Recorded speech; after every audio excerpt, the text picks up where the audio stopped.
আন্দোলন শেষ হয় নাই।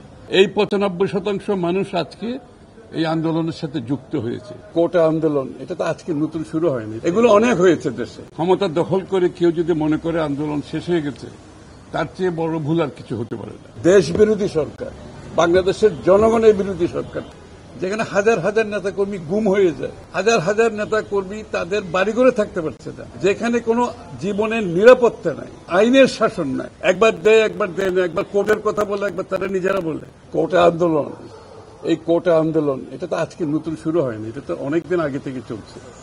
এবং এই আন্দোলন সরাসরি আগামী এই প্রজন্মের, আজকে যারা যুবক, এই প্রজন্মের আগামী দিনের ভবিষ্যৎ নির্ভর করছে এই কোটা আন্দোলনের উপরে। কারণ মেধাবী লোকজন যদি তাদের স্থান না পায় দেশ গঠনে, দেশ পরিচালনায়, দেশের উন্নয়নে, সেই দেশটা সামনের দিকে এগিয়ে যেতে পারে না। এখানে কে মদত দিচ্ছে, কে মদত দিচ্ছে না, এসব কথা বলে তো পার হওয়ার কোনো সুযোগ নাই। কথা হচ্ছে তাদের আন্দোলনে মেরিট আছে কিনা, তাদের আন্দোলন যুক্তিযুক্ত কিনা, তাদের আন্দোলন সাংবিধানিক কিনা, তাদের আন্দোলন গণতান্ত্রিক কিনা, এই প্রশ্নগুলো বিবেচনা না করে কে মদত দিচ্ছে এই সমস্ত কথা বলে পার পাওয়ার কোনো সুযোগ নাই। এগুলো অনেক হয়েছে দেশে। দেশের মানুষ তাদের কথা কেউ বিশ্বাস করে না। 20 লক্ষ 30 লক্ষ লোকের জনসভা আপনি গুলি করে, টিয়ার গ্যাস মেরে, গ্রেনেড মেরে আপনি ভণ্ডুল করে দিয়ে যদি মনে করেন আন্দোলন শেষ হয়ে গেছে, আন্দোলন শেষ হয়নি, আন্দোলন আরো শক্তিশালী হয়েছে। আজকে জনগণ আরো দৃঢ়চিত্তে এই আন্দোলনের সাথে সম্পৃক্ত হচ্ছে। তারা একদিন অপেক্ষা করতে রাজি নেই। আপনি ডামি নির্বাচন করে জোর করে ক্ষমতায় দখল করে যদি মনে করেন আন্দোলন শেষ হয়ে গেছে, আন্দোলন শেষ হয় নাই। আন্দোলন আরো বেশি শক্তিশালী। আজকে বাংলাদেশের 95% মানুষ ভোট কেন্দ্রে না গিয়ে তারা এই আন্দোলনকে সমর্থন করেছে। এটা আমাদের মাথায় রাখতে হবে। এই 95% মানুষ আজকে এই আন্দোলনের সাথে যুক্ত হয়েছে।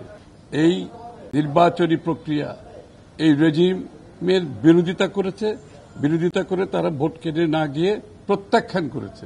তারা আজকে এই আন্দোলনের সাথে সম্পৃক্ত। ক্ষমতা দখল করে কেউ যদি মনে করে আন্দোলন শেষ হয়ে গেছে, তার চেয়ে বড় ভুল আর কিছু হতে পারে না।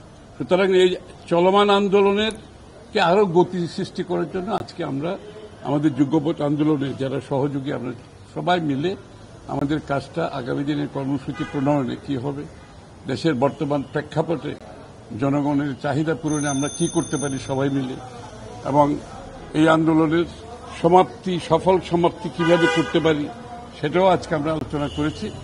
বিস্তারিত আলোচনা হয়েছে এবং আমি তো আগেই বলেছি, একটা জিনিস বাংলাদেশের মানুষ প্রমাণ করেছে, 95% মানুষ ভোট কেন্দ্রে না গিয়ে তারা মুক্তি চায়।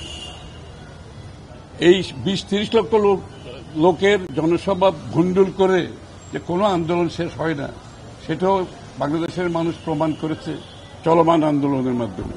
আপনি দেশে যখন একটা অবৈধ দখলদার গণবিরোধী সরকার, দেশ বিরোধী সরকার, বাংলাদেশের জনগণের বিরোধী সরকার থাকবে, তাদের কাছ থেকে তো জনগণের সত্যিকার সমস্যার সমাধান পাওয়া তো দূরের কথা। তাদের কাছে একটাই কাজ, শুধু তাদের কাজ হচ্ছে একটা, সেটা হচ্ছে ক্ষমতায় যাওয়ার জন্য এবং থাকার জন্য যেই সমস্ত শক্তিগুলো আছে এবং রাষ্ট্রে যে অ্যাপারেটাসগুলো তারা ব্যবহার করে ক্ষমতা দখল করছে এবং থাকছে, তাদেরকে খুশি রাখতে হবে। আর যে অলিগার্কের মাধ্যমে তারা রাষ্ট্রীয় অর্থনীতিকে দখল করছে, তাদেরকে খুশি রাখতে হবে। আর বিদেশি শক্তি যারা তাদেরকে ক্ষমতায় যাওয়ার জন্য সহযোগী হিসাবে কাজ করছে, রাখার জন্য তাদেরকে খুশি রাখতে হবে।